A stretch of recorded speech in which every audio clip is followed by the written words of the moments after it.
नमस्कार, VNM news room से मैं हूं सोनल भारद्वाज। रात के 11 बजे हैं और वक्त हो चला है वीएनएम के विशेष बुलेटिन वीएनएम टॉप 5 का। तो आइए देखते हैं आज की मुख्य 5 खबरें।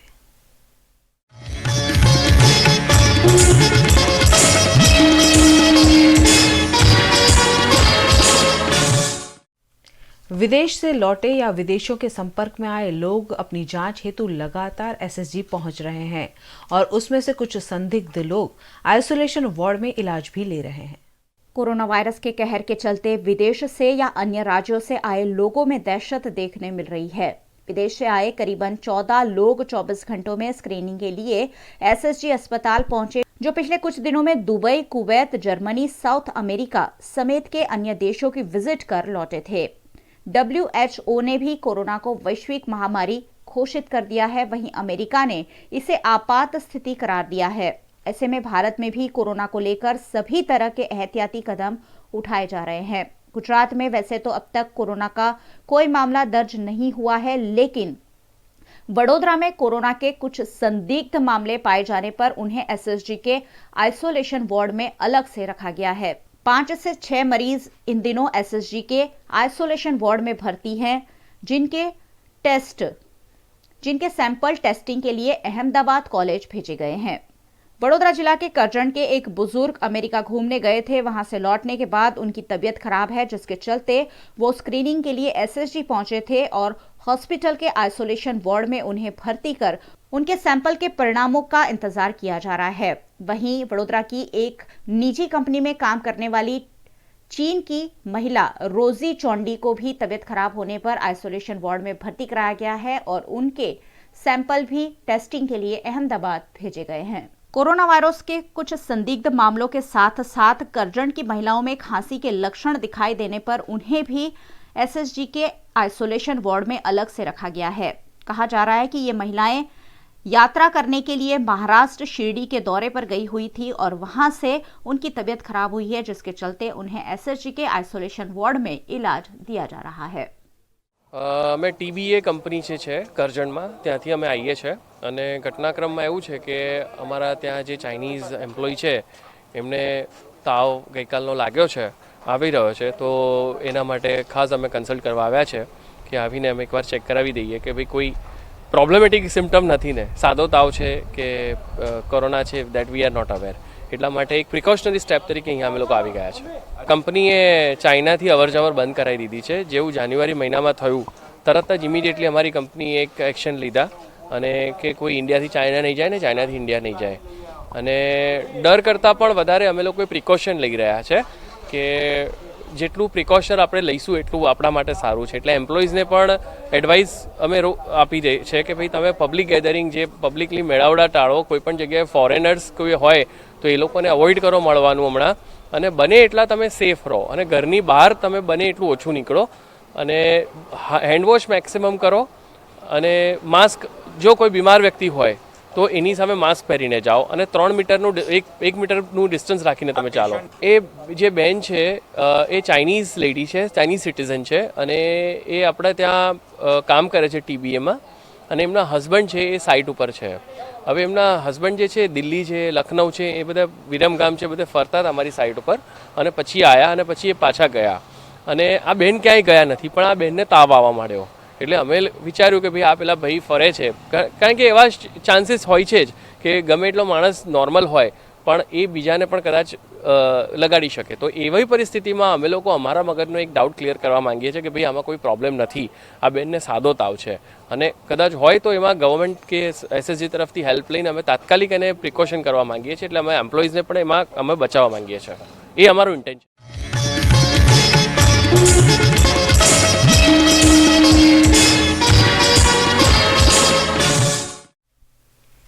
स्मार्ट सिटी की सूची में 9वां स्थान प्राप्त करने वाले वडोदरा शहर की सुविधाओं और योजनाओं पर सवालिया निशान लग रहे हैं। स्मार्ट सिटी के नेशनल लेवल के ओवरऑल रैंकिंग में वडोदरा शहर को 9वां स्थान मिला है। टॉप 100 में गुजरात के 7 शहरों को शामिल किया गया है, जिसमें अहमदाबाद दूसरे नंबर पर, सूरत 5वें नंबर पर और वडोदरा 9वें स्थान पर है। वडोदरा पिछले वर्ष इस रैंकिंग में 11वें स्थान पर था, जो 2 स्थान की छलांग लगाकर 9वें नंबर पर पहुंचा है। नेशनल स्मार्ट सिटी मिशन द्वारा शुक्रवार को ओवरऑल रैंकिंग में ये घोषणा की गई है, जो वडोदरा शहर के नागरिकों के लिए खुशी की खबर कही जा सकती है। लेकिन शहर क्या सही मायनों में स्मार्ट सिटी बन रहा है? पीएनएमटी की टीम जब पड़ताल करने निकली तो जगह जगह टूटे फूटे रोड, सड़कों पर किए गए गड्ढे और उन गड्ढों से होने वाला ट्रैफिक जैम स्मार्ट सिटी बनने जा रहे वडोदरा शहर को शोभा नहीं दे रहा था। वडोदरा शहर में ट्रैफिक जंक्शन पर सिग्नल बंद पड़े हैं। यहाँ ट्रैफिक के सिग्नल तोड़ने में और यातायात के नियमों का उल्लंघन करने में शहर के लोग माहिर है। कई सड़कें जर्जरित है और ज्यादातर इलाकों में पानी की अंडरग्राउंड पाइपलाइन खस्ताहाल हो चुकी है, जो आए दिन टूट जाती है और लाखों गैलन पानी सड़कों पर बहकर बर्बाद हो जाता है। शहर की सबसे बड़ी समस्या सुचारू जल आपूर्ति नहीं होना और कई इलाकों में दूषित पानी की आपूर्ति होना है। यहाँ प्रदूषण भी बढ़ता जा रहा है। विश्वामित्री नदी नाले में तब्दील हो गई है। ऐसे में वडोदरा शहर में स्मार्ट सिटी के नाम पर कौन सी सेवाओं और कौन सी योजनाओं पर काम हो रहा है, उस पर एक बड़ा सवालिया निशान है। और ऐसे में नेशनल रैंकिंग में वडोदरा का 9वां स्थान वडोदरा शहर के लोगों को तो हजम नहीं ही हो रहा है। स्मार्ट सिटी मिशन अंतर्गत आ देश में 100 જેટલી સિટી કેન્દ્ર સરકારે નક્કી કરેલી અને દરેકને દર વર્ષે કોઈ ફંડ નિશ્ચિત ફંડ ફાળવેલું આજે 5મું વર્ષ છે। એનો મતલબ આ 5મા વર્ષના અંતમાં આ સ્માર્ટ સિટી પ્રોજેક્ટ પૂર્ણ થઈ જશે। જે રેન્કિંગની વાત છે, એમની ગણતરીઓની બાબત છે, એમના પ્રોજેક્ટની બાબત છે, કયા પ્રોજેક્ટ છે, શું છે, એ પણ ખૂબ મોટા પ્રશ્નાર્થ છે। વડોદરા સ્માર્ટ સિટીમાં એક અમુક ભાગની અંદર સ્માર્ટ સિટી ડેવલપ કરવાની હતી, यानी कि स्टेशन विस्तारથી લઈ નવાડ વિસ્તાર સુધીના વિસ્તારમાં એ લોકો સ્માર્ટ સિટીના નામે પીપીપી પબ્લિક પાર્ટનરશિપના પ્રોજેક્ટ કરીને સ્માર્ટ સિટી બનાવવાનો એક પ્રોજેક્ટ મૂકવામાં આવેલો છે। આખા શહેરને ક્યારેય સ્માર્ટ સિટી બનાવવાની વાત છે જ નહીં, પરંતુ મોદી સરકાર સ્માર્ટ સિટીના નામે લોકોને છેતર્યા છે, વોટ લે છે। વડોદરાની પરિસ્થિતિની વાત કરીએ તો વડોદરામાં શું ગંદકી दूर થઈ છે ખરી? વડોદરામાં ઉભરાતી ગટરો બંધ થઈ છે ખરી? સૌથી મોટી પ્રાથમિક સમસ્યા કે સ્માર્ટ સિટી નંબર 1 સિટી 9મા નંબરની સિટી પીવાના પાણીની સુવિધા સંપૂર્ણ નથી। આજની તારીખમાં પણ પેપરમાં વાંચશો સ્માર્ટ સિટીની નીચે તો અડધું શહેર હજી પણ ગંદુ પીળું પાણી પી રહ્યું છે। પીવાના પાણીની સુવિધા તમે ન આપી શકતા હોય અને સ્માર્ટ સિટીના નામે એક મોટું કૌભાંડ જે લોકોને છેતરવાનું અને સ્માર્ટ સિટીના નામે લોકો ખુશ થાય એવું એક વાતાવરણ ઊભું કરવાનું, પ્રચારતંત્ર ઊભું કરવાનું ખરેખર ખૂબ દુઃખદાયક છે। वैसे तो ये शहर गायकवाड़ी शहर है, जिसका हिंदुस्तान में हमेशा पहला नंबर था। जिस महाराजा की थोट इतनी बड़ी थी कि जिसने बिना बिजली के ग्रेविटी से पानी लाना, शुद्ध पानी देना, मूलभूत जो लोगों की सुविधा है जैसे ड्रेनेज, पानी, लाइट और रास्ते साफ होना, ये उस समय से चला रहा है और जिसको स्मार्ट सिटी में शामिल किया गया और वो जगह पर शामिल किया गया जो पहले से ही डेवलप थी, जहाँ पर देखा जाए तो अमीर लोग रहते हैं और गरीब लोग से मध्यम वर्ग की तरफ जो लोग रहते हैं, जो जिनके पास पैसा है और जिसकी कीमत बाजार करते कीमत जिसकी ज़मीनों की कीमत ज़्यादा है, ऐसे लोग जहाँ रहते हुए वो जगह को शामिल किया गया कि बड़ौदा को शामिल नहीं किया गया है। तो सवाल ये आता है कि तुम कैसे बड़ौदा शहर को स्मार्ट सिटी कह सकते हो। आज यहाँ पर पानी के प्रॉब्लम है, जो मूलभूत सुविधा जिसको कहते हैं, गंदा पानी आ रहा है, ड्रेनेज उभरा रही है, लाइटें कुछ कुछ जगह पर चलती नहीं है और ख़ास तौर से दक्षिण और पूर्व विस्तार जहाँ पर मध्यम और गरीब बस्ती है, गाय रोड के ऊपर है, कुत्ते पीछे दौड़ रहे हैं, लाइट बराबर चल नहीं रही है, बरसातों में भूए पड़ जाते हैं। ये किस तरह से किस नंबर पे 9 नंबर पे आया वही समझ नहीं पड़ रही है मेरे को तो, क्योंकि एक बरस तक तो गंदा पानी लोगों को दिया है। सही मायने में तो ये है कि स्मार्ट सिटी के नाम पर जो लोग काम कर रहे हैं वो चौक्कस स्मार्ट हो गए, मेरे को ऐसा लगता है, क्योंकि भ्रष्टाचार इतने प्रमाण में हुआ है कि जिसकी कोई लिमिट नहीं है।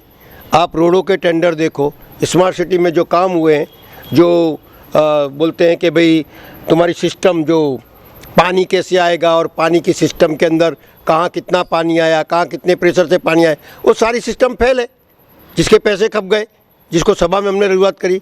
तो ये शहर को स्मार्ट 9वें नंबर कहना ये लोगों की आंखों में धूल झोंकने के बराबर है।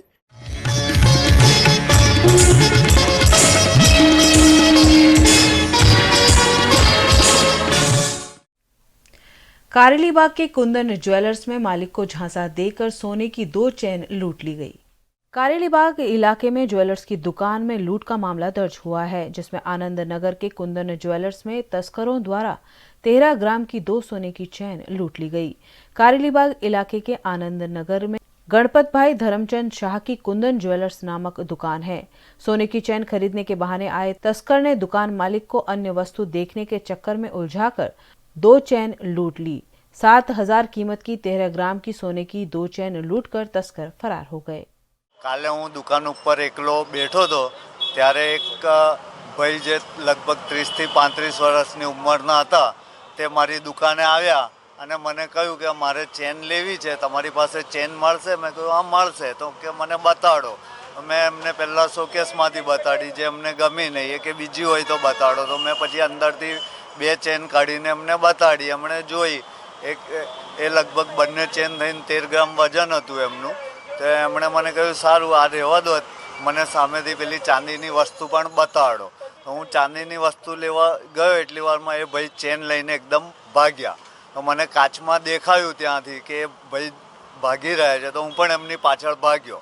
તો એમણે અહીંયા દુકાનની બહાર એમનું કાઇનેટિક ઊભું કરેલું, એ કાઇનેટિક પર બેસીને ભાગવા ગયા। મેં પાછળથી એમનું કાઇનેટિક પકડી લીધું હેન્ડલ, પણ એમણે એકદમ રેસ આપી એટલે હું પણ એમની પાછળ ઘસડાઈ ગયો અને ઘસડાવવાથી હું મારો હાથ છૂટી ગયો અને એ ભાઈ ભાગી ગયા।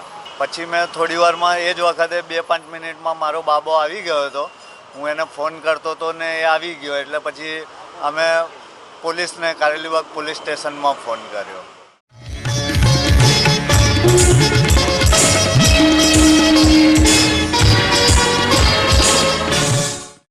देश में कोरोना के मामले लगातार बढ़ते जा रहे हैं और ऐसे में केंद्र सरकार ने कोरोना से मरने वाले लोगों के परिजनों को 4 लाख का मुआवजा देने का ऐलान किया है। कोरोना का आतंक चीन से निकलकर विश्व के 145 देशों में पहुंच गया है। ईरान और इटली में कोरोना को लेकर बड़ी संख्या में मौतें हो रही है। यहां तक कि विश्व की सबसे बड़ी महासत्ता अमेरिका ने कोरोना के चलते राष्ट्रीय आपातकाल उनके देश में घोषित कर दिया है। ऐसे में विश्व के सभी देश कोरोना से लड़ने में जुट गए हैं। कोरोना के विश्व भर में 1,45,000 मामले अब तक सामने आ चुके हैं, जबकि 5,000 से ज्यादा लोग कोरोना के चलते मौत की शरण में जा चुके हैं। बात हिंदुस्तान की जाए तो कर्नाटक के बाद दिल्ली में भी कोरोना से दूसरी मौत की खबर सामने आई है। ऐसे में देश भर में कोरोना को लेकर डर देखा जा रहा है। गुजरात राज्य में सभी बड़े आयोजन रद्द कर दिए जाने की और आने वाले कुछ दिनों तक कोई बड़े आयोजन नहीं करने के आदेश राज्य सरकार ने अपने विभाग के अधिकारियों को दिए हैं। कोरोना इफेक्ट के भागरूप हिंदुस्तान की 12 राज्यों में स्कूल, कॉलेज और कई राज्यों में थिएटर तक बंद कर दिए गए हैं।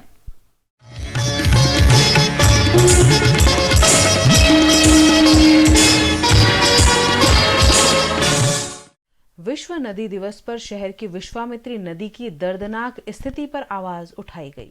आज विश्व नदी दिवस है और विश्व नदी दिवस पर वडोदरा शहर के बीचों बीच से गुजरती विश्वामित्री के हाल पर शहर के सामाजिक कार्यकर अतुल गामेची ने आवाज उठाई। एक समय में नदी के जैसी दिखने वाली विश्वामित्री नदी अब नाले में तब्दील कर दी गई है। विश्वामित्री में प्रदूषण और कचरे की भरमार है। ऐसे में विश्वामित्री को साफ करने के प्रोजेक्ट भी कई बार वडोदरा महानगर पालिका ने हाथ में लिए हैं, लेकिन अब तक सफलता हासिल नहीं हुई है। इतना ही नहीं, विश्वामित्री के तट में कई अतिक्रमण कर दिए गए हैं, जिसके चलते बरसात में बाढ़ जैसी स्थिति में विश्वामित्री अपना रौद्र स्वरूप धारण करते हुए वडोदरा शहर में घुस आती है। इन सभी मामलों पर सामाजिक कार्यकर अतुल गामेची ने अपनी आपत्ति जताई। આજે પૂરા વિશ્વમાં વિશ્વ નદી દિવસ છે, ત્યારે વડોદરા શહેરમાં આવેલ પવિત્ર વિશ્વામિત્રી નદીની હાલત આપ જોઈ શકો છો। આ પવિત્ર નદી પાવાગઢની તળેટીમાંથી નીકળીને સરપા આકારે વડોદરા શહેરમાંથી બહાર જઈ રહી છે। આ નદી જ્યારે 30 વર્ષ પહેલાં હતી ત્યારે આ નદીના પાણી પીવાલાયક હતા, લોકો નહાતા હતા, ગણપતિ દાદાની મૂર્તિઓ વિસર્જન થતી હતી. પરંતુ આ છેલ્લા 25 વર્ષથી આ નદીમાં વડોદરા મહાનગર સેવા સદન તેમજ વડોદરા મહાનગર સેવા સદનના અધિકારીઓ અને જાડી ચામડીના રાજકારણો દ્વારા આ વિશ્વામિત્રી નદીની અંદર ગંદા મળમૂત્રના પ્રદૂષિત પાણી છોડીને નદીને પ્રદૂષિત કરી નાખી છે, ગટર ગંગા બનાવી દીધી છે. એક બાજુ કોરોનાનો વાયરસ ફેલાઈ રહ્યો છે ત્યારે વડોદરા શહેરમાં વડોદરા મહાનગરપાલિકા નદીમાં મળમૂત્રના પાણી છોડીને વડોદરા શહેરને મચ્છરજન્ય રોગચાળો અને મોત આવે ત્યાં સુધીના અહીંયા વાતાવરણ ફેલાયું છે, હવા પ્રદૂષિત છે. વડોદરા મહાનગર સેવા સદનને રાજ્ય સરકાર દ્વારા કેન્દ્ર સરકાર દ્વારા આ વિશ્વામિત્રી નદીના શુદ્ધિકરણ માટે કરોડો રૂપિયાની ગ્રાન્ટ આપી હતી. તે ગ્રાન્ટ પણ આ રાજ્યમાં બેઠેલા સત્તાધીશો અને અધિકારીઓ ચાઉ કરી ગયા છે. હાલમાં વડોદરા શહેરની પવિત્ર વિશ્વામિત્રી નદી ગટર ગંગા બની ગઈ છે. બીજી બાજુ વડોદરા સ્માર્ટ સિટીમાં 9મો નંબર આપ્યો છે. તો આપ જોઈ શકો છો 9મો નંબર કયા રીતે આપ્યો છે. એક બાજુ વડોદરા શહેરની વિશ્વામિત્રી નદીની ખરાબમાં ખરાબ હાલત છે, વડોદરા શહેરના તળાવો પ્રદૂષિત છે, વડોદરા શહેરના રોડ રસ્તાના ઢંગઢળા નથી, વડોદરા શહેરમાં રોજને રોજ ક્યાંક ને ક્યાંક ગટરો ઉભરાય છે, સાથે વડોદરા શહેરના લોકોને પીવાનું દૂષિત પાણી મળી રહ્યું છે. અસંખ્ય પ્રકારની વડોદરા શહેરના નાગરિકોની સમસ્યા છે. ત્યારે વડોદરા શહેરને જે 9મો નંબર મળ્યો છે અને વડોદરા શહેરની જનતાને આંકડાની માયાજાળમાં આ સત્તાધીશો ફરાઈ રહ્યા છે તેવું લાગી રહ્યું છે. હાલમાં 9મો નંબર મળ્યો છે તે બાબતે વડોદરા શહેરની જનતાએ વિચારવાનું રહ્યું છે. અમારી સીધી માંગ છે વડોદરા શહેરની વિશ્વામિત્રી પવિત્ર નદીને વહેલી તકે નવસર્જિત કરીને સુંદર બનાવે તેવી વડોદરા શહેરના કલેક્ટર, મેયર, ચેરમેન, કમિશનરને અમારી વિનંતી છે.